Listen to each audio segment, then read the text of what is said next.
Any bit in a animal pussy. Have a yagging. Ha. Yeah.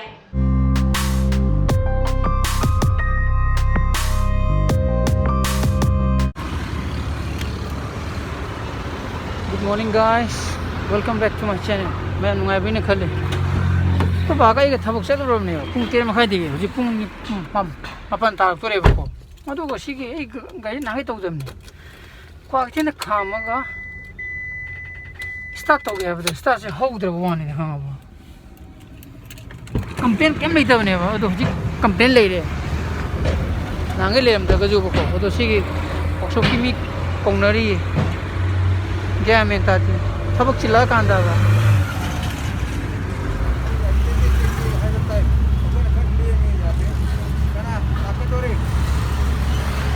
Ni malaw yo.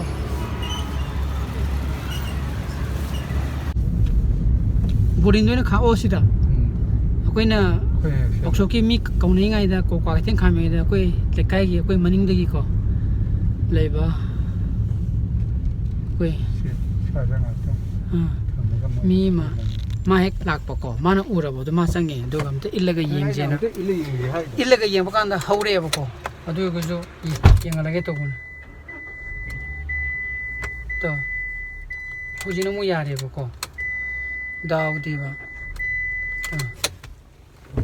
तो खामदि खामे workshop दि संगे येंगा लगे ना आइजे camera आइदि yum your को इना ब्लॉग हौरा गे कैमरा जो पोक्ट्रे ना खन बने बा दुगो एक्सी एक थोलक पदा बको दाव दिबा आई युम दे योरा सिना सिना गाड़ी तो मोय बैटरी येंगा ले बको वर्कशॉप की मी दा बैटरी दे खरा सोमा माले कोई मागी डिस्टिल वाटर नुंग अदि खरो वाल लेना हाय बको अदुना बैटरी सेमम जगह अमदा चंगा मिक्सचर ओइना हाफ कदरा नत्रगना डिस्टिल वाटर ओइना हाफ कदरा तो हंगमोन हायरे हेदा दिंग सिगी दाव दिबो बको ओइ लापकनी सन बज लाइक इ पाथोले में गुड बॉय थम्स अप आई बि चक चाले कइनो तन ले होब्रा अइया अदुना इना होरोरा हायदो नंग दुम चारा आई दुम बाबा होरागे को चारो नंग चारो यार नंग चागदबो चारो यार आई दुम होजरोगे अदन पुंग फमाय ता तुबी लावै असो का चागी लावदा नंग जिदिबा जैकेट लेलजु हुमांग चौई सिगितन हम जिमो सासल लगे दो खोरें कोना अयो वालेट पोर फ्रइबो ओ वालेट फिकाउ तो याव ले रे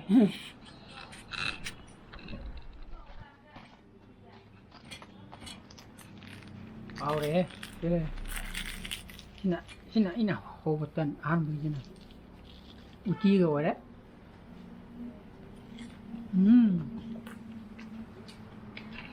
Tahu mana? Saja. Tahu apa? Itu dalian ya pak? Tilung sana mana? Ini dah kapotan ada dia, nang sap lah kado dia. सापरे तीन दाना ते दो ओ दुचु मे मदि फंगी साइने पदि इंसेक्टिसाइड म काबु के दरोगे एदि मा मसी दिखर फजन तुमजगे न तौबनी दा तो बाना हौदरे पुंग तेरे तादिमे थोंग गोंग थिले एदि कै दरो न खलु बने बा दो गं साइ थबुक तो चलु रे कना तरो पुंग तारा मनी ए थिंगा सिम तो लोशन गया उसी ने काली का है ये कोई ऐस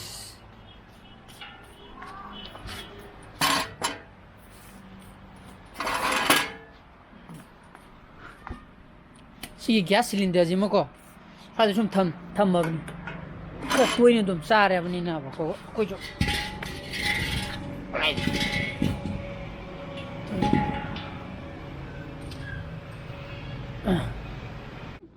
시 공각제 시가당 세가를 뭐네 봐 어제 콩 튕겨면 콩 시기 리더 그래 봐 맞아 시요 그래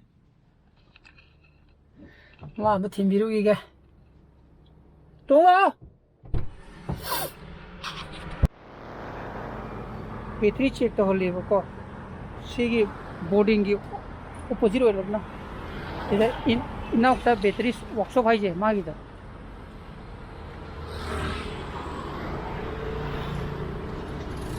डिस्टिल लो कहीं 믹서. 믹서네가. 시기 리딩도 까이는 강봉감이죠. 많이 손으로 손다가 어디 소름으로. 많이 강해봐.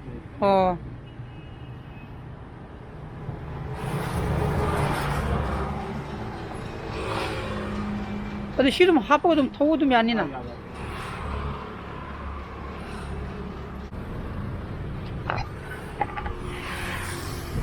믹서니까 어떻게도 하피도.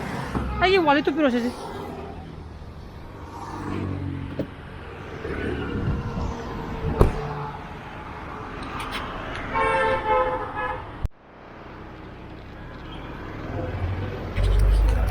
아니야.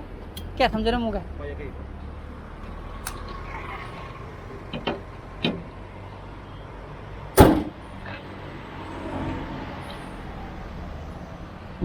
apa yang kayo bro हजिके तो मिक्सर तो हफ्सा लेते ना तो सीधे ही नहीं ये ना कि मिक्सर बुद्धि हजी खाई तो खरे वाला मेन है तो बैटरी बुद्धि केम तो सोम खोल बुद्धि तो तक दी है हजिके मोगी अंगांग वा मशीन तो मधुना थारा का ये नहीं है अदना सीधे मोगी ये वा तो नहीं अदना दिक्कत तो नहीं लेती है भाई करी है तो बक कंप्लेन है तारे फ्यूज को मसाक को नतना बा अदना फ्यूज ती चाक ट्रेड ना सही इला कांदा स्टार्ट होरी बुद्धि न दी अदना बैटरी की जो मान बको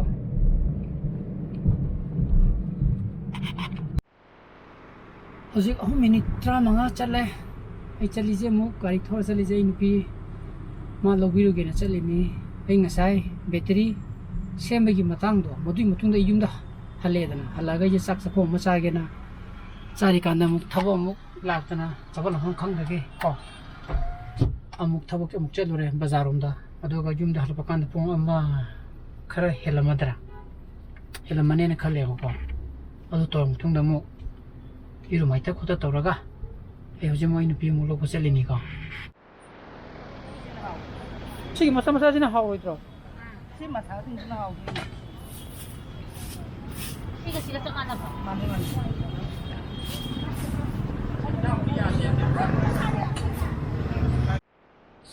sak क्या फजबजन यिनिंग्रेदा या खर लाप्टिन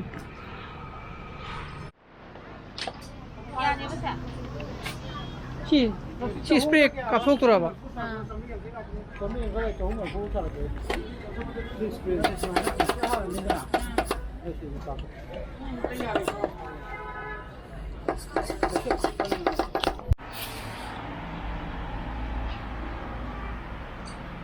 ini pamaba white eklan hangaba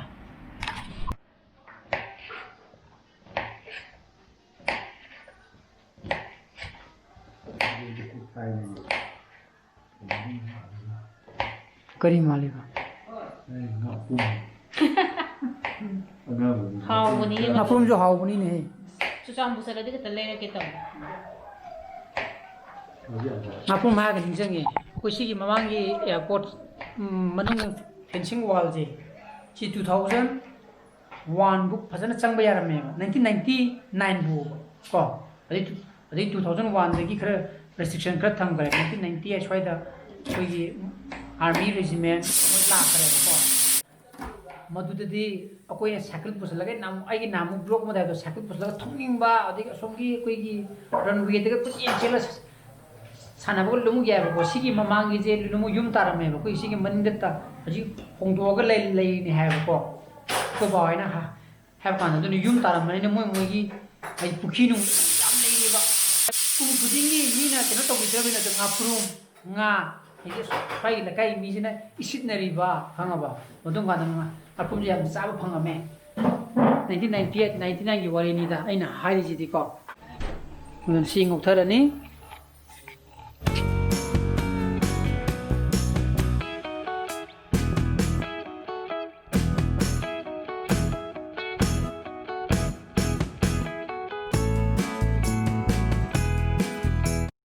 nè thôi thì đó ốc mới đi ngấu đi vậy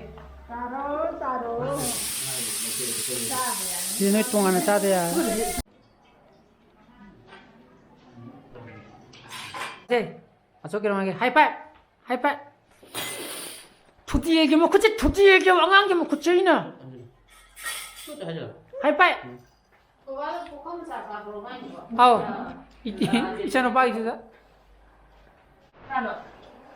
kana es wow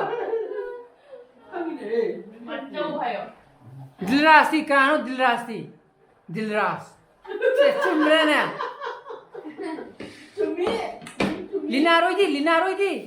linaroi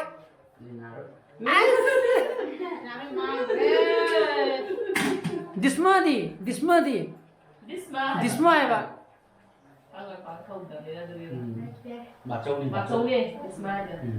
Pasal ini di yum da kanam kau dabne kanam na hanga ba aduna khangoi hanga ba pasal ming di ne kanam na kau dabne yum da aduna ne khangoi ha je nang chora ya tu da jelo tamoi ming ke ko ba Pasal ini di ne manggon jao.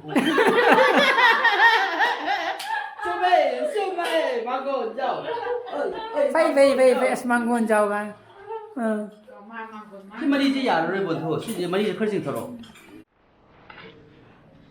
Kari kusa phulani ne nang bo Kut lahi khak khai to pera mo Sina kopi thong bo ko Sina ai nupi ga chano pa gi babani na sampong thong babani kopi thong mong cha de na nang cha da bra Sai koi he Iman ang tong ya ba? Ya mẹ.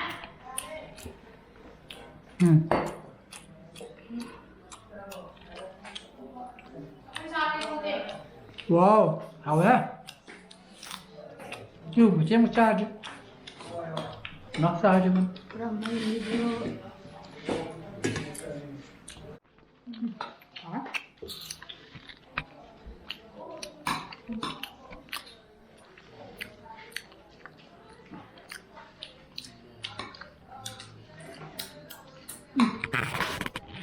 Mấy là sao bây giờ? Hay đi mà tăng một tầm xa nè. Cái là cái nó to của hạt mình bảo. Nên cái kia cái nó to mình đâu nhỉ? Chim ra. Hết gì mà chứ? Ngoài kia nè. Đừng mà chỉ đi blog sẽ. Yêu đấy. Mà sai nào được thằng bốc ra.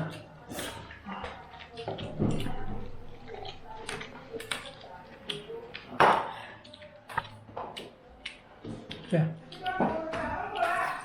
Nara. Rồi. Wow. Sao làm thế à?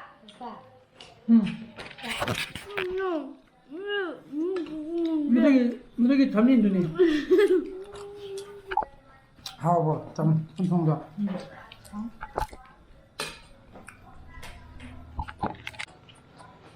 야, 아니 하죠. 아, 유튜브에 잡자. 깨게 블ог 넘버 주디.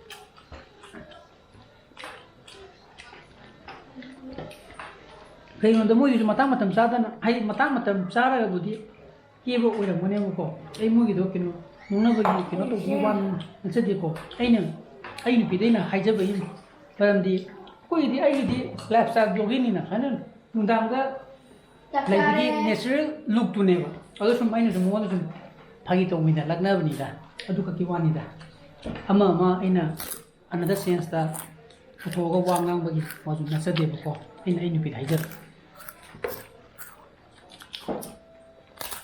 Ini bedanya hanya macam saya pun jadi jaga saja. Ha. Dạ. Anh nhỉ? Đi trộm nhá. Ha. Anh nhỉ? Một khủng có gì khủng vậy? Dạ. Itu apa mak? Keren. Nungai kadar nungai kadar ikan dere ko masih blog sih. Atau na masih blog sih matang itu sensor aja. Lagi blog itu pamit tuh kadi like to biro share to biro subscribe to biro ko subscribe to ko copy kanu. Nuisana fazuli video, so please be safe and be healthy. Bye bye. Good night. Choo. Bye bye. Good night. Choo.